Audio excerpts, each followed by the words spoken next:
Bem-vindos outra vez, eu vou usar o bem-vindos que eu gostei. Bem-vindos outra vez aqui na nossa fábrica de mentes inquietas, né?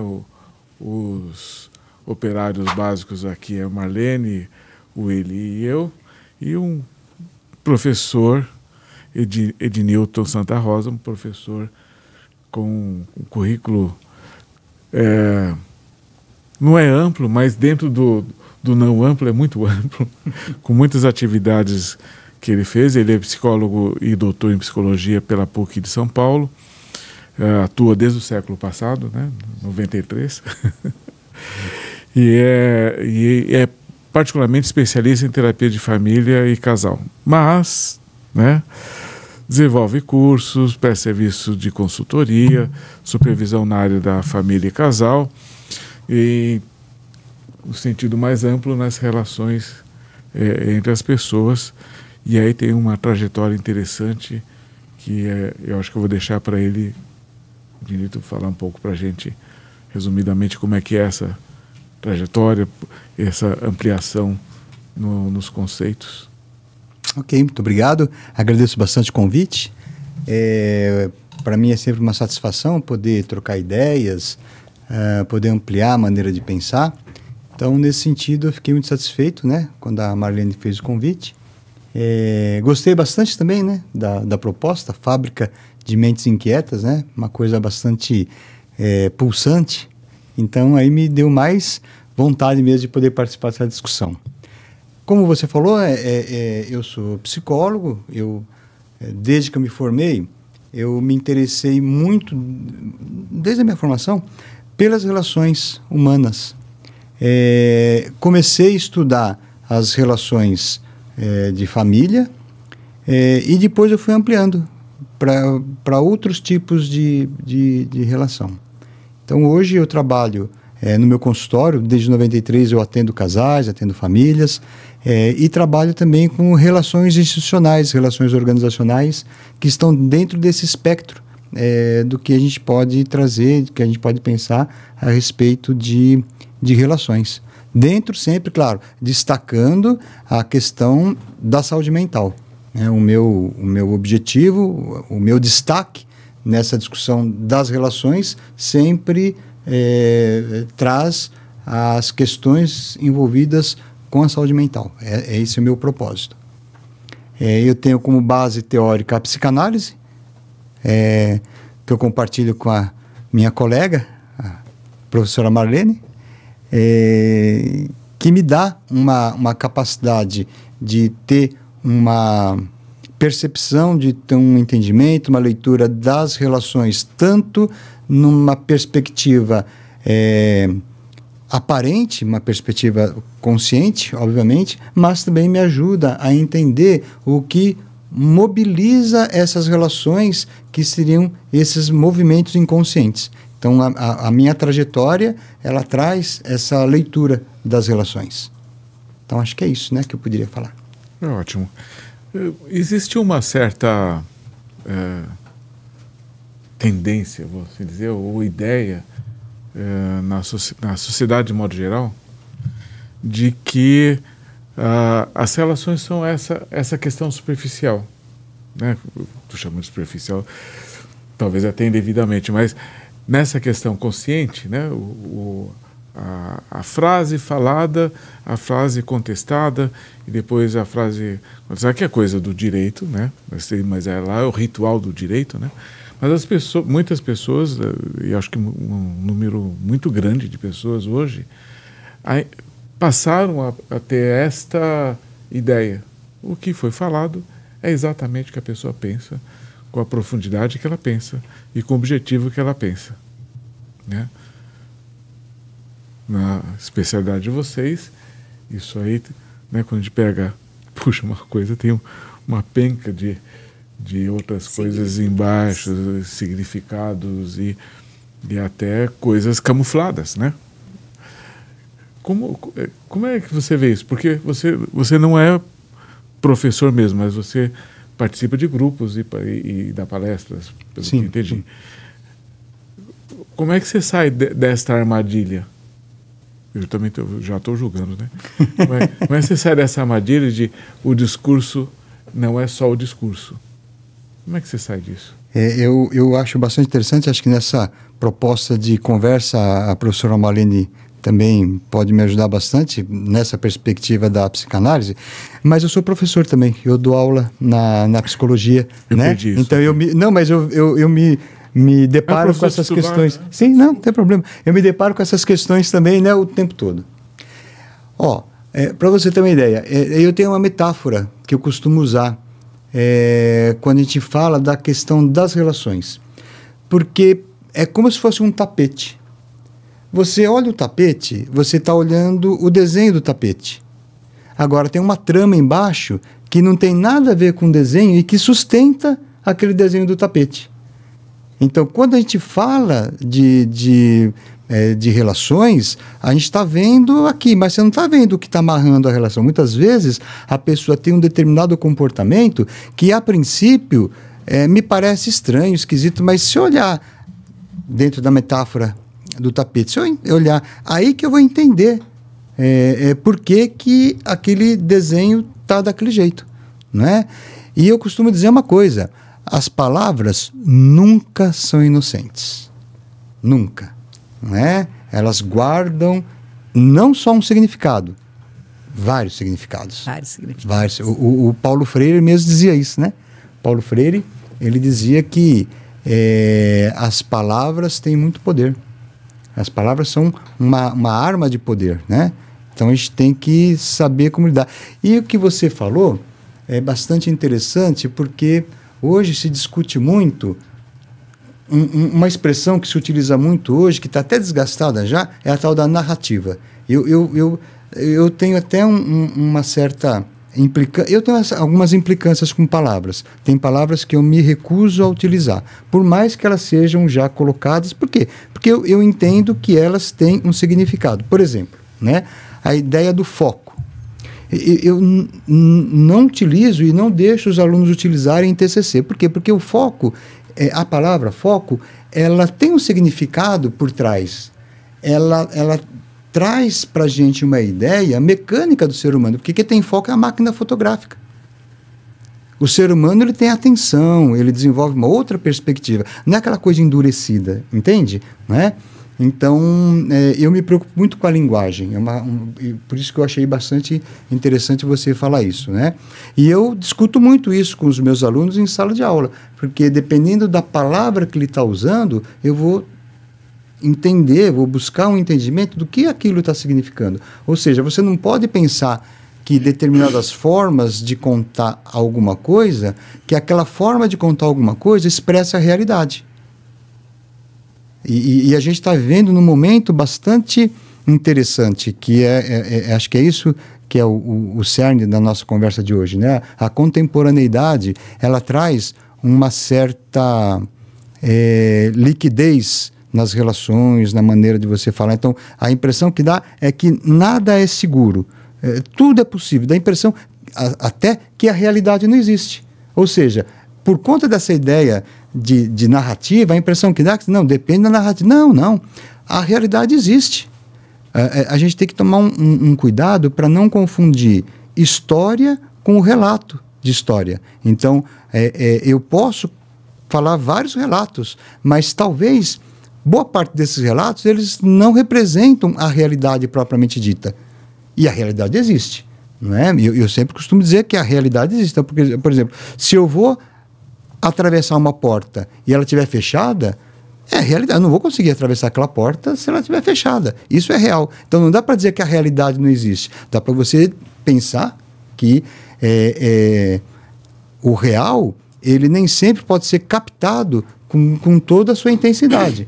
Não é? O Kant já dizia isso, né? Que a gente não consegue captar a realidade, a gente consegue captar o fenômeno que determinada realidade ela produz, mas a realidade existe. E essa ideia de você substituir o real pela narrativa traz para a gente uma realidade solta, né? Uma coisa mole, assim, não tem... E aí qualquer coisa que você vai falar, você fala, não, mas depende da minha visão, pode ser que seja, pode ser que seja. E não é verdade. Tem certas coisas que determinada forma de relatar modifica completamente a sua própria existência. como realidade. O que a gente pode falar, e isso é importante, é dizer o seguinte, diante dessa questão do que é relatado, tomar o lugar da verdade e, por consequência, tomar o lugar da realidade, a gente pode dizer o seguinte, bom, se a realidade existe e o que eu vejo é um relato da realidade, eu tenho sempre que colocar como suspeita a realidade que é contada para mim. Então, quando eu falo de alguma coisa, isso aqui é desse jeito, a primeira coisa que eu tenho que pensar, bom, peraí, né? Talvez não seja. Talvez seja a maneira da pessoa olhar. Né? Ou de sentir. Isso, ou sentir. Perfeito. Né? Então, acho que, nesse sentido, é uma preocupação que a gente tem hoje em dia, na realidade, porque a gente tem que tomar alguns cuidados, né? Daqui a pouco a gente começa a ganhar uma outra dimensão, falar, meu Deus do céu, será que não existe mais nada? Né? Então, mas não é, né? Então, eu entendo. E aí a gente vai discutir, existe uma série de fatores que produzem essa maneira da gente entender a realidade hoje, né? Sabe aquela coisa, a realidade existe, mas depende do jeito que eu olho, é a realidade. Não, do jeito que você olha, é a maneira que você percebe a realidade. Não significa que a realidade seja do jeito que você olha, né? Tem as nossas limitações. Agora, oi, pode falar. Agora, eu quero trazer um pouco para o lado da minha atuação profissional como advogado, porque, na realidade, o que a gente percebe é que a narrativa também, ela depende da conveniência de quem está narrando. Então, de repente, a gente verifica que a pessoa de boa fé, ela pode falar o que pensa. Agora, a pessoa que está agindo de má fé, ela pode estar falando, porém, pensando uma outra coisa dentro do objetivo ou da consequência daquilo que ela está narrando. Então, no que diz respeito a um processo, por exemplo, você tem a busca, pelo menos se objetiva isso no processo, a busca da verdade real. Tá?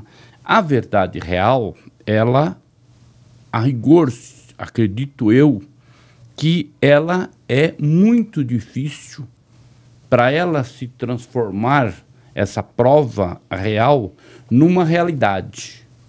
Porque tudo vai depender da interpretação de quem está vendo aquela prova.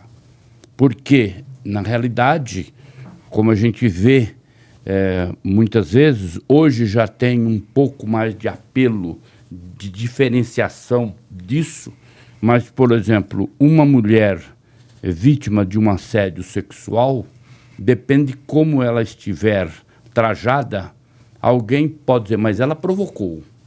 O que, evidentemente, a realidade não muda daquilo que aconteceu. Mas, de repente, de acordo com a narrativa, com a interpretação que se tem daquela situação, pode-se dar uma ênfase maior ou não ao ato criminoso que foi praticado. Então, quer dizer, dentro deste contexto que o senhor está dizendo, quer dizer, na verdade, a gente procura trazer para o processo, para o direito, essa verdade real. Porém, a manipulação do ser humano, tá? Ela é tão grande que, de repente, o próprio juiz teria que ter uma formação também diferenciada para que ele possa ter forma de interpretar aquilo que está sendo trazido para ele. E que, evidentemente, aí entra um outro aspecto nessa interpretação, dependendo do nível da ideologia, do nível cultural, de quem está interpretando aquela... E aí eu vou falar algo que percebi que você não gosta muito, mas, quer dizer, diante dessa narrativa, tá? Quer dizer, o que tem ali? Então, eu estou colocando isso de uma maneira genérica, mas tentando trazer para essa questão da verdade real. Na verdade, eu não gosto da maneira como se utiliza de maneira tão frequente a palavra narrativa. Mas, dentro de terapia de família, nós temos uma escola narrativa. Entende? Que a gente vai tentar compreender a narrativa da família. O que me incomoda bastante, o que eu procuro evitar, é você usar de maneira... de qualquer forma, né? E eu noto hoje que a narrativa... teve uma época, né, que a palavra paradigma era... quando você não tinha o que falar, você falava paradigma. Paradigma grudava em qualquer lugar, né? Então, você não sabia o que falar, você colocava lá paradigma. Hoje já não... Agora, hoje é narrativa, né? Então, é nesse sentido, tá? Mas eu penso que, com certeza, né? Ela é importante ser estudada e compreendida. Dentro do que você traz, eu fico imaginando discutir essa questão vou chamar assim, do próprio crime, né? Dentro da área que você traz, como um fato. Então, eu entendo que o que a justiça faz é compreender o fato. Aquele fato é verdadeiro ou não? O fato porque a verdade existe. Quando eu falei da porta, aí o fato existe. O camarada lá, ele matou ou não matou? Ele abusou ou não abusou? O fato existe. Agora, por conta dessa capacidade que nós temos, a linguagem humana, ela é muito plástica, né? Por conta exatamente das palavras, elas terem essa característica de plasticidade, da maneira como eu vou colocando as palavras, eu posso construir uma narrativa. Para usar um pouco o termo, para não dizer que eu sou contrário a ele, né? Eu posso criar uma narrativa que mostre uma coisa que é verdade. De repente, olhando para esse lado, e aí você vai enfraquecendo o próprio fato. Agora, numa perspectiva crítica, que é a perspectiva que eu compartilho, né? A minha maneira de trabalhar com as questões que surgem, sempre leva em consideração a crítica. A crítica, por si só, ela já traz uma forma de pensar. A crítica é uma forma de pensar que já de cara já vai negar aquilo que é apresentado como verdade. Aí, acho que você conhece bem que é a dialética. Então, você, por meio da dialética, você já vai negar aquilo que aparece como verdade. Por quê? Porque, na realidade, não é verdade, é uma expressão da verdade. É uma expressão. Significa o quê? Que existem outras formas de se entender aquilo. Então, quando me chega uma narrativa trazendo aquela questão como verdade, eu já nego aquilo. Opa, peraí. Não é que eu estou negando, porque eu estou dizendo que o que a pessoa está falando é mentira. Eu estou negando aquela forma de contar como sendo uma verdade. E eu vou entender como uma expressão da verdade. Tá certo? E eu vou tentar buscar, e aí que está a coisa interessante, né? Porque todo fato, ele é constituído de fatores. Então, numa perspectiva crítica, a minha pergunta é sempre essa: quais são os fatores que constituem este fato? E aí eu já entro naquela questão que você estava trazendo. A moça, ela foi abusada, mas ela tá, então tá bom. Quer dizer, tá bom no sentido de dizer, eu entendi o que você disse, tá certo?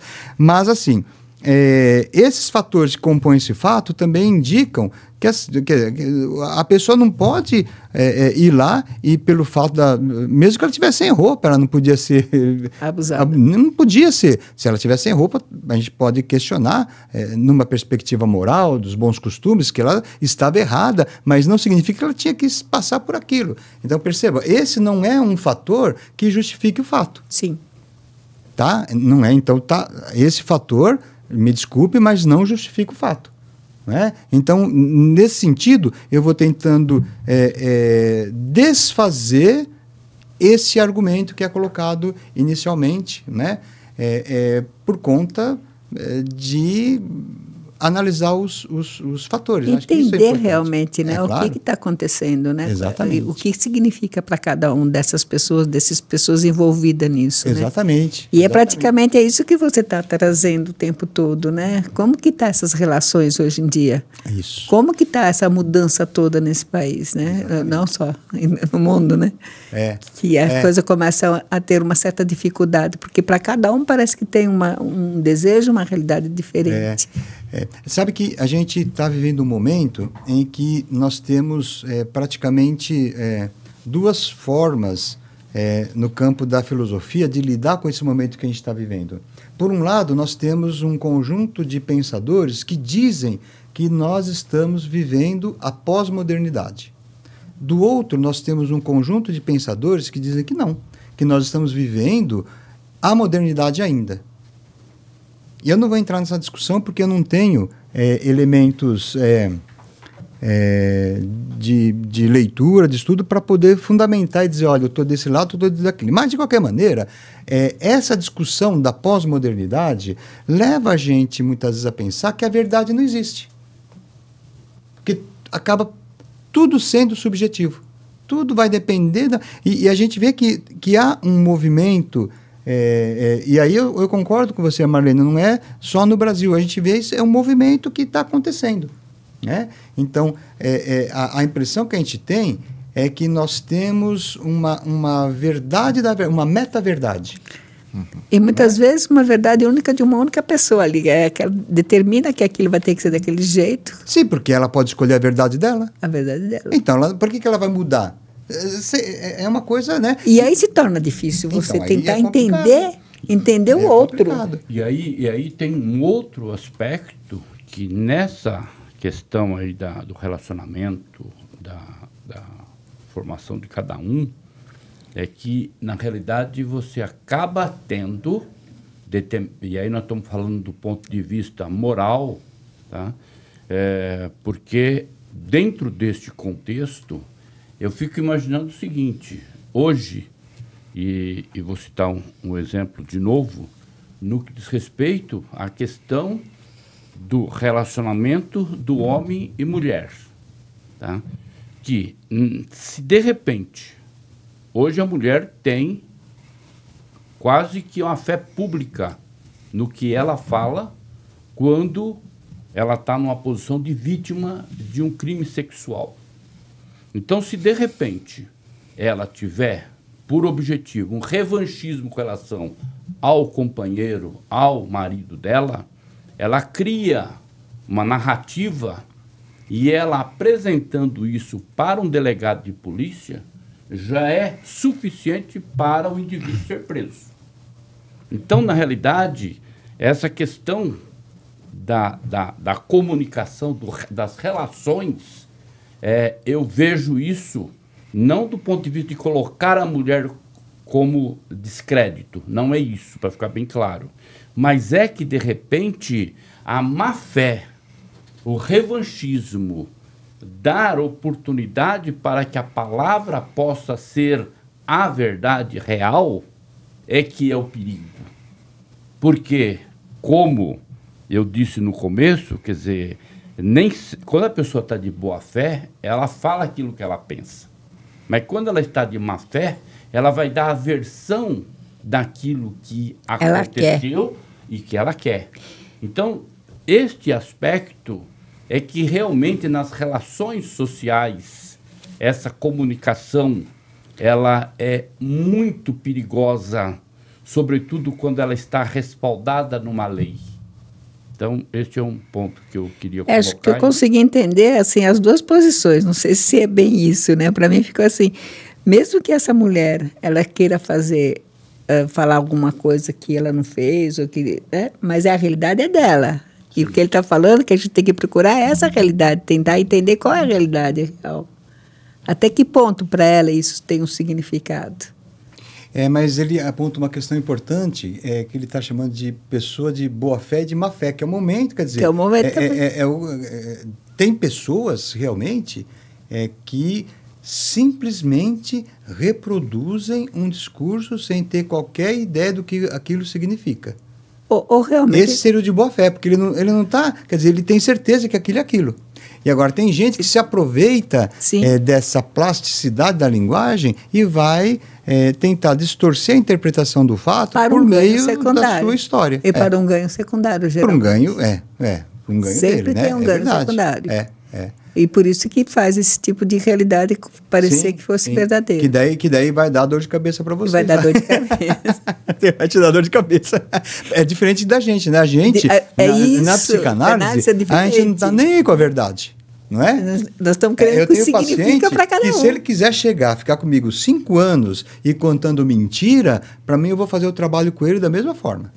Porque não é, professora? Isso. Não tá, né? Mas para você já traz uma questão complicada. Porque o dele é mais rápido, o nosso não. O nosso é uma coisa dele. Ele pode ficar o tempo que ele quiser. E tem a questão da formalidade, né? Quer dizer, as leis, o judiciário, o controle social mais rigoroso, mais de perto e mais rigoroso, ele tem a formalidade que tenta brecar um pouco essa questão de entrar por um lado ou por outro, ou com um aspecto ou outro, né? Acho que a formalidade que tem... Claro, são atividades com natureza completamente diferente, isso mesmo.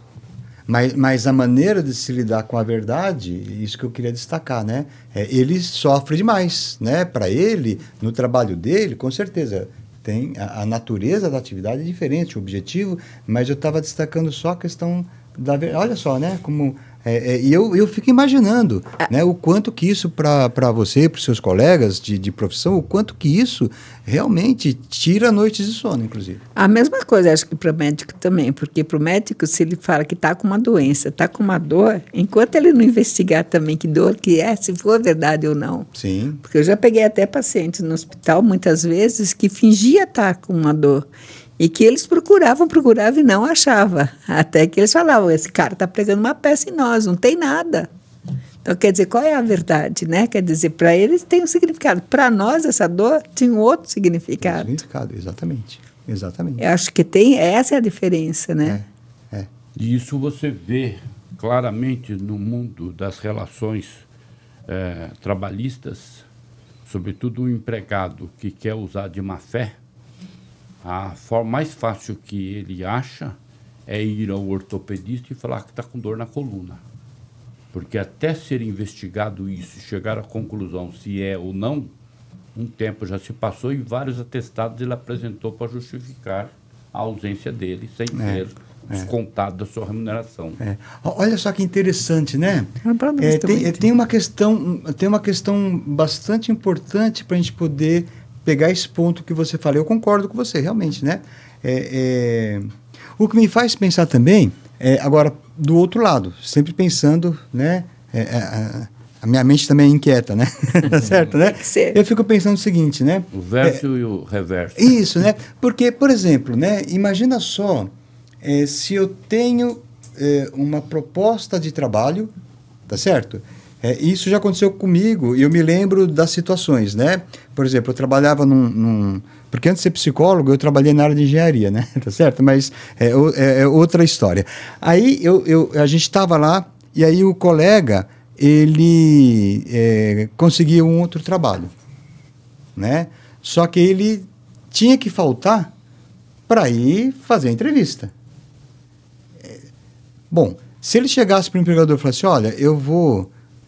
numa entrevista, né? Então eu não virei, ele seria demitido. E ele nem sabia se ele ia conseguir esse trabalho. Então, olha só como são essas questões, né? Então ele, de boa fé, não sei, podemos pensar, mas ele não podia, porque às vezes ele ia na entrevista e não passava. Então o que ele fazia? Ele ia lá no médico, inventava uma dor, tá certo, né? O médico de boa fé. Claro, se o camarada está falando, né? Não tem como não acreditar muitas vezes. Na dúvida, tá bom, né? Beleza. E ele não precisava de um atestado. Era um atestado só de ter ido no médico. Era necessário para ele ir lá fazer a entrevista. Por que não poderia chegar e falar assim, olha, eu vou... legal, né? Vai lá, estou torcendo por você. Boa sorte, espero que você consiga uma coisa melhor. Por que não pode? Então, acho que são coisas que a gente precisa discutir no campo da verdade. Quer dizer, uma vez vieram perguntar para mim a questão... da mentira. Porque assim, a gente não pode pensar que a mentira é o oposto da verdade, hein? Não é. Mentira é uma coisa que tem uma estrutura de pensamento, de organização, de linguagem, e verdade é outra. Tá certo? Tanto que verdade absoluta não existe. Mentira absoluta existe. Eu costumo falar para os meus alunos, gente, aqui na psicologia, que é uma ciência, a gente não vai trazer a verdade, mas a gente vai mostrar bastante mentira. Eu acho que na medicina e no direito é a mesma coisa. Né? Pegando numa outra ordem de ideias, interrompendo só um pouquinho, para não perder o meu ponto. Sim.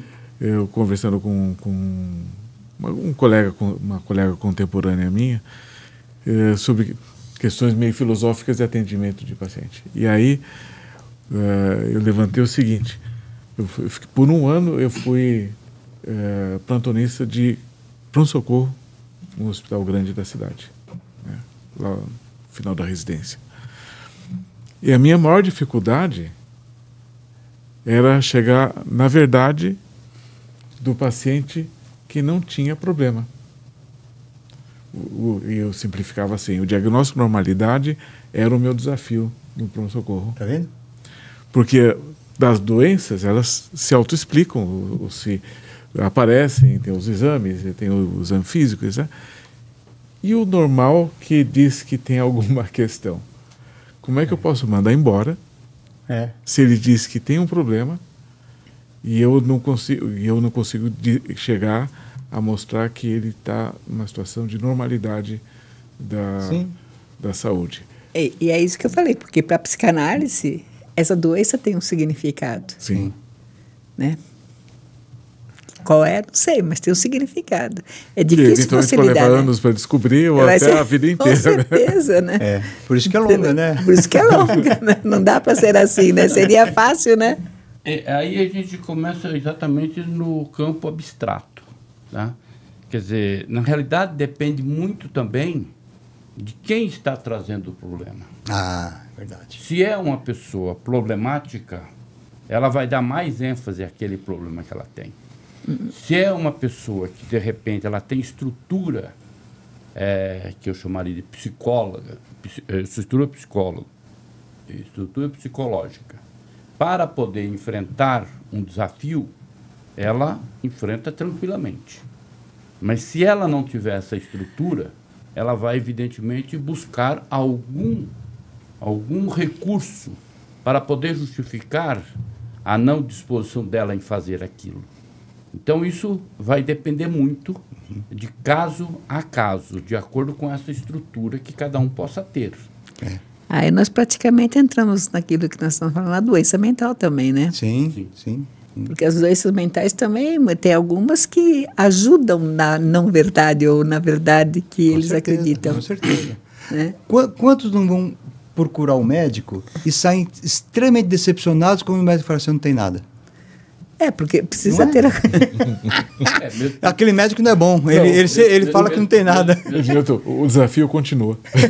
Continua, né? Não foi só lá no pronto-socorro, continua até hoje. Até hoje. É uma situação de consultório, né, ou uma situação de atendimento de urgência em algum hospital, continua valendo. Como não tem nada? Qual que é o normal, qual que é o doente e como é que eu vou lidar, assim, claramente nas duas situações. Mas isso existe há muitos anos, né? Quer dizer, isso não mudou. Eu acho que isso não tem muito a ver com coisa de época. Eu acho que tem a ver com a estrutura realmente que ele estava falando, da personalidade de cada um, daquele sentimento, daquela situação que eles estão vivendo, né? Freud já mostrava isso também, né? Bom, mesmo porque também tem um outro reflexo na parte da medicina, aí ninguém é melhor que o Dr. Afonso para dizer, mas acontece o seguinte, muitas vezes o paciente vai considerar que o médico é bom pelo tamanho da receita que ele sai de lá. É verdade. Se ele sai com um esse é bom. Esse é médico muito bom. Agora, se ele sair lá e falar, você não tem nada, aí seguramente ele não volta mais lá. Ele não volta, há critérios e critérios. Exatamente. Eu vou até colocar aqui na mesa, né, uma inquietação, né, para poder aproveitar o tema, né? Eu costumo brincar, né, com a seguinte questão, falando de mentira, né? A mentira é responsabilidade de quem conta e de quem ouve. Por quê? É compartilhada. É compartilhada. Quem ouve também é responsável pela mentira, porque ele não pôde ouvir a verdade. E tem uma retroalimentação também? Então, é uma coisa, né? É uma coisa... É que eu sempre fui meio atormentado com essas coisas, né? Com essas ideias, né? Então, tem essa coisa que a gente não pode perder de vista, porque é fácil falar, você mentiu para mim, tá? Mas qual foi a condição que você me deu de eu te falar a verdade? A gente volta naquela situação do empregado que está procurando. Isso. Fica mais evidente com então, e aí também eu pergunto o seguinte: qual a diferença entre a mentira e a omissão? A omissão é a mentira covarde. Você é filósofo, Edilson? Não, estou perguntando. É porque eu sou atormentado, eu penso as coisas, sabe? Não, certo. É a mente inquieta. Inquieta. Então veja só o seguinte, porque a rigor é aquela história, nem todo mundo está preparado para a verdade. Sim, então quando é preferível, se você não quer mentir, você omite. Mas o camarada que omite, eu tenho a impressão que ele, numa escala que eu poderia dizer, olha, você é pior do que eu, então eu diria que a omissão é pior do que a mentira. Sim. Porque às vezes tem essa coisa, né? Para dar uma dourada na pílula, expressão da nossa época, né? É o pior que se enrola nessas omissões, né? A pessoa não fala nada, e eu me deparo muito com isso. Tem alguns alunos que têm essa coisa, né? Mas espera aí, né? Porque, não, mas você não falou, vai omitindo as coisas. Eu falo, espera aí, né? Mas como não falou, né? Sabe, vai saindo pela tangente, né? Não vai dizendo, vai omitindo, né? Então, não, traga logo o que está acontecendo, né? Tem que falar, né? Eu trabalho com supervisão clínica na faculdade, e isso direto acontece, né? O aluno ele tem uma dificuldade, não me fala. Então, por exemplo, na clínica psicológica, a professora conhece essa questão, é assim, você não pode atrasar, tá certo? Você marcou 8 horas, não tem desculpa, você tem que estar 8 horas lá, entendeu? A sessão de 50 minutos, porque é a clínica escola, a sessão é 50 minutos, então tá bom, 50 minutos você tem que liberar a sala, então tá. Aí não tem uns alunos que chegam atrasados e não me falam nada? Não é uma mentira? Porque a mentira está na coisa, olha, você mentiu, porque o trato é que você chegaria às 8. Você, não, mas... e aí, de repente, aí quem vai falar a questão é o pessoal lá da recepção da clínica. Chegou atrasado, então peraí. E aí, você entende? Então, quer dizer, a pessoa não teve coragem de chegar e falar, mas é uma mentira também. E isso não é tão raro assim acontecer. Agora tem uma curiosidade. Você ia falar? Não, pode falar. Tem uma curiosidade, porque, na verdade, se mostrou uma trajetória, né? A questão familiar, de casal, e depois empresarial, das questões mais comuns, vamos por assim. Não são comuns, mas são mais comuns. Mas é o mesmo modelo. São as mesmas dificuldades ou exige uma trajetória diferente? Nossa, uma pergunta fantástica essa. Porque o que acontece? Nós temos na nossa sociedade a divisão, até se chama de mundo do trabalho, né? E o doméstico. São relações absolutamente diferentes. Eu trabalho muito com empresas familiares. E existe uma dificuldade muito grande quando você tem uma empresa familiar, porque as relações elas vão se embolando. Então, coisas da ordem da família, elas são muito específicas. As relações familiares, elas têm elementos que em nenhum outro grupo você tem.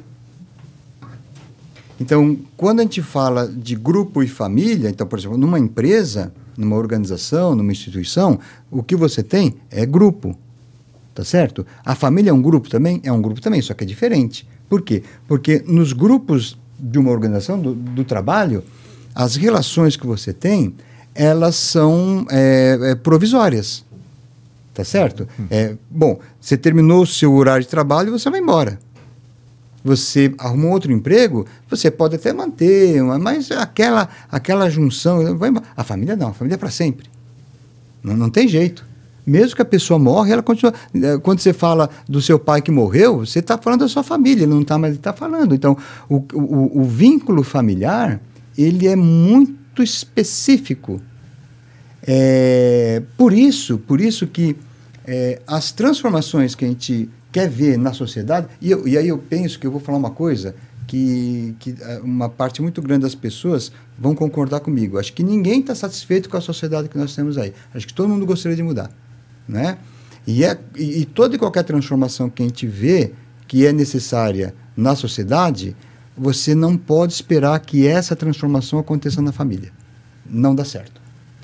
Acontece em outros lugares, por exemplo, na escola, que também é um outro momento de relação. Né? E aí eu destaco uma questão bastante importante, que eu até falava com a Marlene, né, antes da gente começar aqui a nossa conversa, que é com relação a essa lei que proíbe a utilização de celulares na escola. A família jamais iria conseguir, nem pensar. Mas aí você pega, cria uma estrutura, você vai lá na escola, proíbe. Gente, o que está acontecendo? As crianças estão brincando de novo. Outro dia eu recebi um vídeo, né? De uns meninos brincando, empurrando um outro, né? Fazendo coisa que não deve, claro, né? Porque né? Empurrando o outro, coisa e tal, e caindo, aquela coisa toda, né? Mas que é normal. Pois é. Você acha que isso iria acontecer na família? Imagina. Não. Imagina. Agora, na escola, não. A escola, o que você tem? Você tem emoção, sim. Mas, quando você pensa na questão do conhecimento, você vai pensar numa perspectiva de racionalidade necessária para as transformações. Se você ficar numa questão emocional, que é a questão da família, você não tem transformação. Agora, quando você coloca a escola, quando você coloca as relações na escola, aí você consegue. Que é diferente das relações que você tem no trabalho. Na empresa, por exemplo. Né? A gente sabe que as mudanças que você tem na empresa, elas estão limitadas à natureza da empresa. A um trabalho. Ao trabalho. Tem certas coisas, a empresa te dá oportunidade para você criar. Mas espera aí, não é para criar qualquer coisa. Sim. Tá certo? Né? Então, tem os limites. Então são isso que é importante, né? Por isso que eu acabei expandindo a ideia das relações, sabe? Porque tudo isso faz parte da minha formação como pessoa, da minha formação subjetiva. Né? Então, as relações, e estudando família, a gente entende, e aí eu vou falar uma coisa que talvez não seja muito comum da gente falar, mas eu também coloco aqui na mesa para a gente poder discutir, né? Aquela ideia da família como célula máter da sociedade. Numa perspectiva crítica, a gente vai entender que não é. Porque, na verdade, quem forma a família é a sociedade. A sociedade, ela vai produzir a família de acordo com as suas necessidades. E aí eu pego, por exemplo, para a gente poder pensar, eu pego Esparta. Você vai na história. Esparta, qual que era o objetivo de Esparta? O objetivo da cidade-estado de Esparta? Esparta era guerreira. O objetivo de Esparta era expandir. E para isso ela precisava do quê? De soldados. E quem é que vai fornecer os soldados? A família. E aí você tinha lá as mães que entregavam seus filhos para o exército, sabendo que eles com 17, 18 anos iam morrer. E elas ficavam felizes com isso. Então, olha só, você...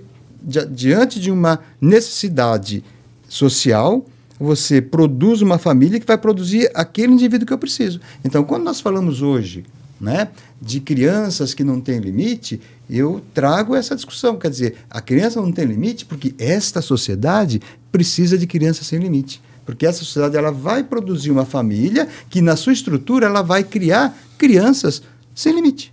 Olha só como é bom você não ter... Porque daí a ausência de limite vai ajudar a pessoa a criar essa ideia de que tudo ela pode. E nesse momento de sociedade, não estou colocando juízo de valores, tá, gente? Eu não estou dizendo se deveria ser assim ou não. Quer dizer, eu tenho minha ideia sobre isso, mas não estou colocando aqui, tá? Eu estou dizendo objetivamente, falando objetivamente, tá? A pessoa vai lá, compra aquilo que ela não pode, se endivida, por quê? Porque não tem limite. Não é assim? Não foi dado, né? Não foi dado. Né? E não foi dado pela sociedade que quer conduzir Um grupo de pessoas futuramente de um jeito... Então, assim, e o que eu trago aqui é uma perspectiva... Porque como é que a gente pode falar o que eu estou falando, né? Aí você pega a história. Você puxa isso, você vai ver historicamente a família sempre se estruturou de acordo com as exigências da sociedade. Então, é errado. Por isso que você não produz uma mudança social na família. Você é diferente. Né? Agora eu vou dizer uma coisa para vocês, gente. Eu tenho uma esperança. Quando surgiu essa coisa da lei do celular, né? Mas que absurdo, porque tem o pessoal que... Não, a proibição, não, tudo bem. Mas a ideia de você proibir vai trazer para a gente a possibilidade de discutir as relações. Que bacana. Não estou dizendo que eu sou favorável à proibição do celular na escola. Estou dizendo que eu sou favorável à discussão. Que bom que tem uma lei aí que apareceu para a gente poder discutir a presença do celular nas relações familiares, inclusive. E a importância, muitas vezes, de algumas proibições, porque começa a dar o limite. Perfeito. Eu atendi uma família outro dia que o menino falou assim, eu uso o celular por 14 horas por dia. Quem é que deixa ele usar 14 horas por dia de celular? Os pais. Aí que tá. Isso tudo depende realmente de cada momento da sociedade. Assim como antigamente era status fumar. Perfeito. Então, quer dizer, hoje é status usar o celular. Eu me lembro, em alguns eventos que eu estive, quando ainda não tinha o celular, mas existia comentários de que alguns executivos deixavam orientado a secretária para que no meio do evento anunciasse que estão chamando ele no telefone. Para quê? Para mostrar a importância dele dentro desse contexto. Então, quer dizer, são coisas que realmente a gente acaba vendo na sociedade e aí você se pergunta, de acordo com a formação de cada um, como que o cara tem coragem de fazer isso? Está entendendo? Quer dizer, a distorção do negócio, quer dizer, mandar chamá-lo no telefone para não falar nada, para não dizer que tem, na verdade não tinha nada, mas para poder mostrar um status. Tá? Então, essas situações de momento na sociedade, tá? Quer dizer, você acaba ficando numa posição de que, de repente, o certo e o errado, ele está ali muito junto. Depende da visão de cada um. E aí cada um tem a sua justificativa do porquê que tomou aquela atitude. E aí, dentro dessa justificativa, ele tem maior ou menor apoio da própria sociedade. Então, quer dizer, eu estava ouvindo uma fala de Dom Paulo Evaristo Armes, lá não sei quando, né? Mas, acredito que não deve ser fake, mas ele justificando aquilo que estão querendo fazer agora, ele falando naquela época, a respeito da importância entre aspas, dos direitos humanos do preso. Tá? Quer dizer, então, a humanização dos presídios. E aí, quando questionado a respeito do que essas pessoas fizeram de mal para a sociedade e por isso que elas estão lá com restrição de liberdade, aí se diz, aí ele mesmo responde, mas quem tem certeza de que são só aqueles que estão lá dentro que realmente fez mal para a sociedade? Quantos estão aqui fora e que fazem a mesma coisa? Então, veja, é uma distorção, a meu ver, com todo o respeito a ele, tá? Mas, a rigor, é uma distorção para justificar algo que, a rigor, então, é melhor deixar anarquia. Então, nessa questão da comunicação, que é muito importante essa nossa conversa e, sobretudo, o senhor está levantando essas questões para que, como a Fábrica de Mentes Inquietas, este é o objetivo, para que as pessoas possam começar a pensar, né, o que está por trás daquilo que ela entende como verdade. Tá? Quer dizer, eu sou da época em que a minha mãe, analfabeta, tá? Mas aquilo que ela ouvia no rádio ou ouvia na televisão era como se estivesse no Diário Oficial. Isso mesmo. Era verdadeiro. Tá? E hoje você veja que realmente a verdade não é aquilo que está na televisão ou está no rádio e muitas vezes no jornal, tá? Então são situações que eu não estou aqui sendo eu entrevistado, mas eu estou colocando algumas inquietudes também, porque a rigor, e eu rezo pedindo a Deus para que não me deixe desanimar, porque você vê tanta coisa errada, tanta coisa que quem teria meios para poder resolver se omite. Porque é cômodo. Porque é cômodo. Ou tem outras intenções. Ou tem outras intenções, com certeza. Porque eu estava me dando aqui com uma questão dessa, não vou dizer evolução social da sociedade, das expectativas, né? Mas o transcorrer, né? Porque evolução a gente sempre pensa que é para um melhor, né? Uma evolução das espécies, etc. E a sociedade, ela não necessariamente ela tem que caminhar por uma coisa em relação a ontem melhor hoje, né? E aí eu juntando um pouco o que ele falou,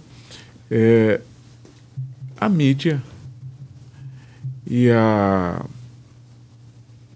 mídia e a propaganda, o marketing, esses setores, eles têm muita responsabilidade em o quê? Acentuar essas mudanças, na sua visão, né?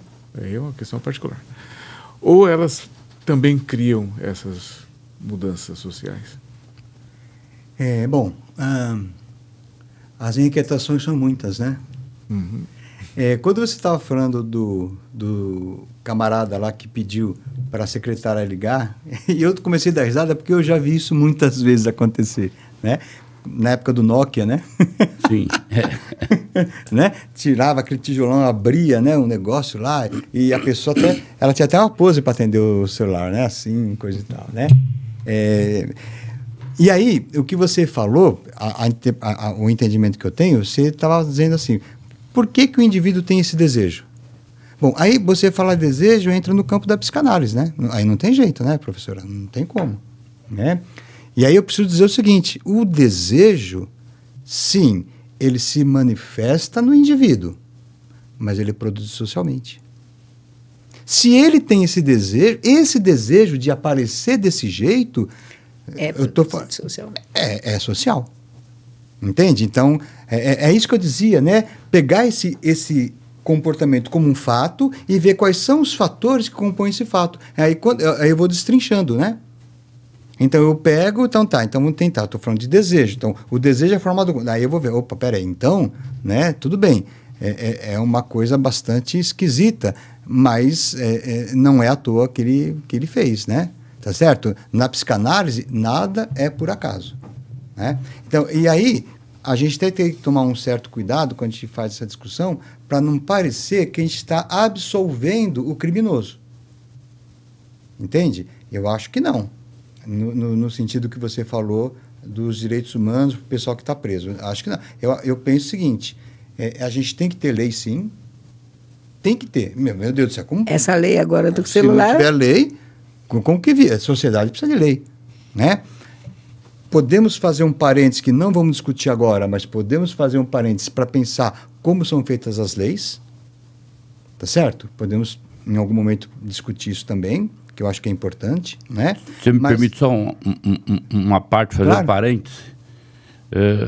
Se todo mundo soubesse como que são feitas as salsichas e as leis, salsicha ninguém comia e a lei ninguém cumpria. Desculpa ter isso. Não. Mas não podia perder de maneira alguma. Então, a gente tem...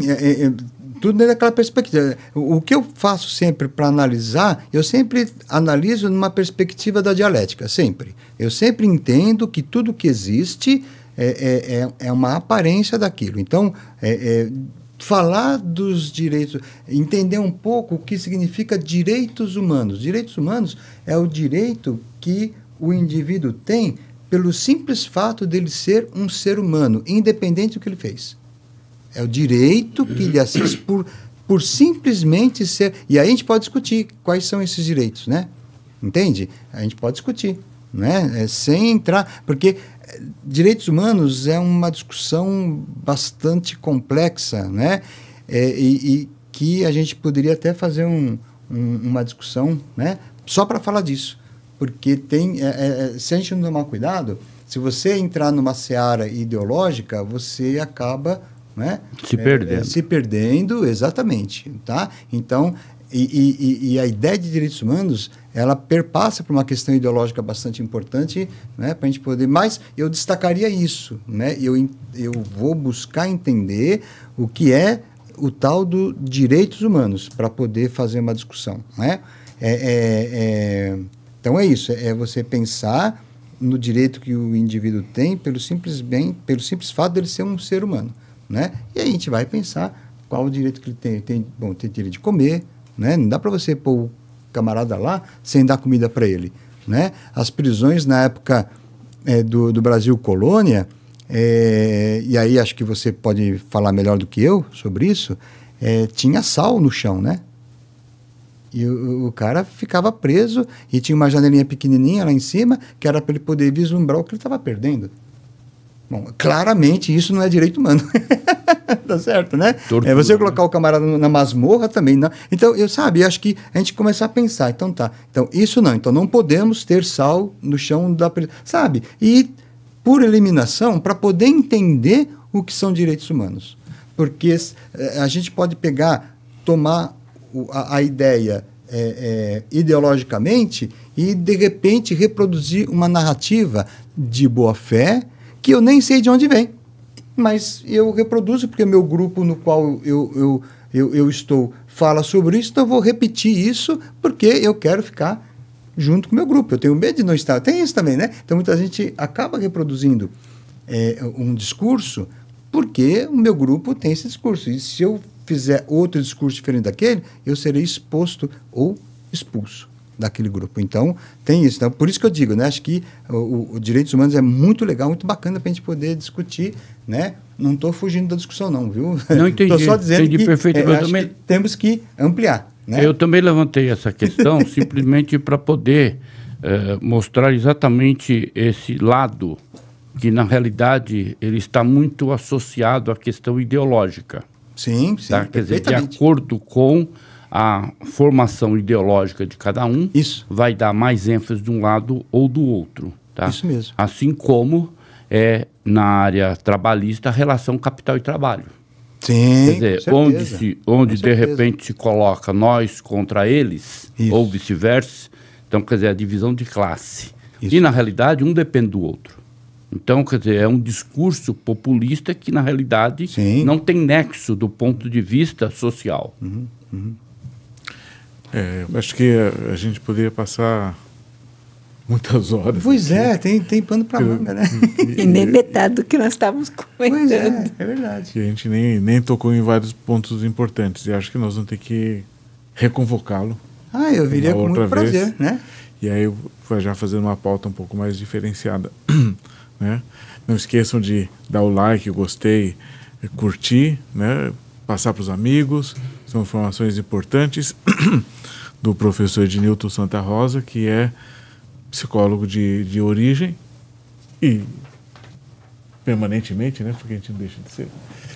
E psicanalista e que tem funções em terapia na educação e nos sistemas de trabalho como palestrante também. Então, muitas habilidades, nós testemunhamos aqui muitas delas, né? E eu espero que tenham interesse em divulgar bastante essas informações e a própria existência do professor Ednilton Santa Rosa. Obrigada, Ednilson. Obrigado por você ter aceitado o meu convite. Fantástico. Era mais ou menos isso que a gente queria, só que tem que continuar, porque legal, faltou metade das coisas aí para a gente estar discutindo.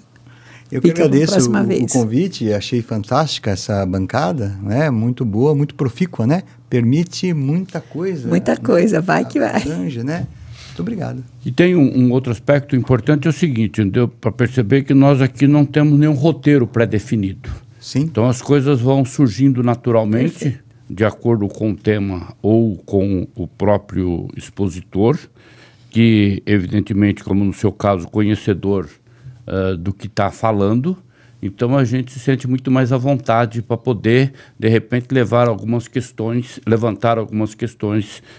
que ficam, pelo menos para o público de uma maneira geral, para refletir dentro dessa ideia da Fábrica de Mentes Inquietas. Então, da minha parte também, eu tenho que agradecê-lo e, como o doutor Afonso já se antecipou, também poder ter uma nova...